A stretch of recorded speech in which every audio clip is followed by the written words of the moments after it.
Hey team, Danny here with Todd to demonstrate an exercise from our Back on Track program. And today it's called the Superman. So as you can see, Todd here is lying down in a nice straight line with his arms extended and his legs straight.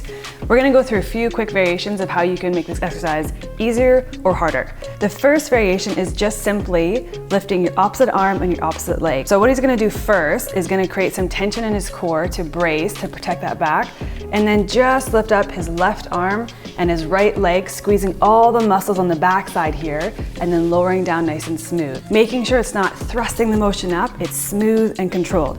Then he's gonna do the other side, up and down. Now to make this exercise harder, you can do 2 arms and 2 legs at a time. Making sure though you're not going into any back pain. So he's gonna brace his core, 2 arms, 2 legs up, squeeze, hold, and then slowly lower back down. If this motion is a little bit too intense, he can bend his arms behind his head if he wants, in almost that prisoner position. Yep, and then just slowly lift his arms up, squeezing the muscles behind his back and his legs.